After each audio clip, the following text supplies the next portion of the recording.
जैसे इस समय विपदा चल रही हमारे देश में, जगह जगह बाढ़ आ रही। अब वृंदावन में हजारों लोग भूखे हैं, ना तो पानी है ना बिजली है, सब कटी हुई है।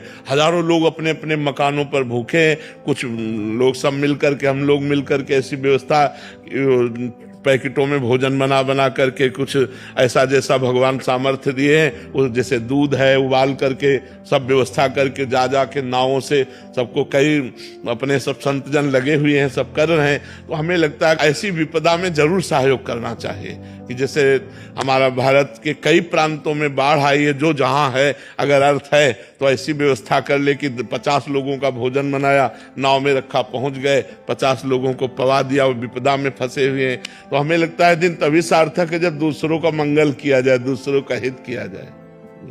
महाराज जी कहते हैं जो होता है अच्छे के लिए होता है, पर महाराज जी अच्छे लोगों के साथ बुरा और बुरे लोगों के साथ अच्छा होता है, ऐसा क्यों देखा जाता है? हाँ, ऐसा थोड़ी देर के लिए दिखाई दे सकता है, हम आपकी बात मानते हैं। इसलिए दिखाई दे सकता है कि जो बुरा कर्म कर रहा है वो अभी कर रहा है वर्तमान में, लेकिन पीछे उसने जो अच्छा कर्म किया वो इस समय वो उसको फल दे रहा है। तो बुराई में भी वो उन्नति को प्राप्त हो रहा है।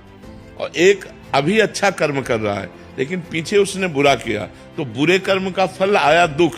वो अच्छा करते हुए भी दुख भोग रहा है और वो बुरा करते हुए भी सुख भोग रहा है। इसके पीछे उसका प्रारब्ध कर्म है, न कि वर्तमान का कर्म तो अच्छा है और अच्छे का फल अच्छा होता है, बुरे का फल बुरा होता है। तो ये वर्तमान का किया हुआ कर्म आगे उसको दंड देगा या आगे उसको सुख देगा। अच्छे कर्म का फल सुख होता है, लेकिन जो हमारा बीता हुआ काल है, भूतकाल है, उसमें जो हमने पाप किए हैं, तो आज हम अच्छे कर्म कर रहे हैं, हमें दुख भोगना पड़ रहा है। लेकिन परिणाम में अच्छे कर्म वाला सुख को प्राप्त होगा, बुरे कर्म वाला दुख को प्राप्त होगा। वर्तमान में बदला दिखाई दे सकता है, दृश्य अलग अलग, कि देखो बुरा कर रहा है, कार में चल रहा है, और धर्म से चल रहा है तो साइकिल भी सही नहीं है, ऐसा हो सकता है।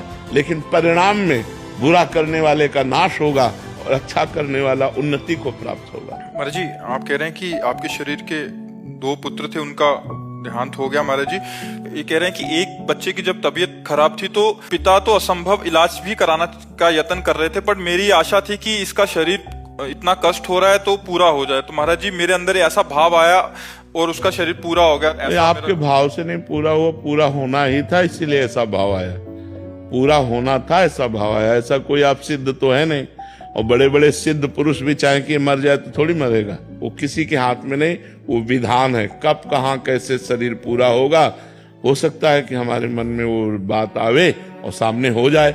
तो वो होनी थी, इसलिए हमारे मन में बात आई। हमारे मन में बात आई, वो हो गया, ऐसा नहीं। तो उसको ऐसा ना सोचो कि आपने सोचा और ऐसा गलत हो गया, ऐसा नहीं। महाराज जी सदा तो श्री जी से यही प्रार्थना करते थे कि रक्षा करो, कृपा करो, अपनी शरण में रखो, बट ऐसी परिस्थितियों में कुबुद्धि सी हो गई। नहीं, अब जब जाना जिसको है उसको कोई रोक नहीं सकता, और जिसे नहीं जाना है तो आप प्रार्थना भी मत करो, वो बना रहेगा।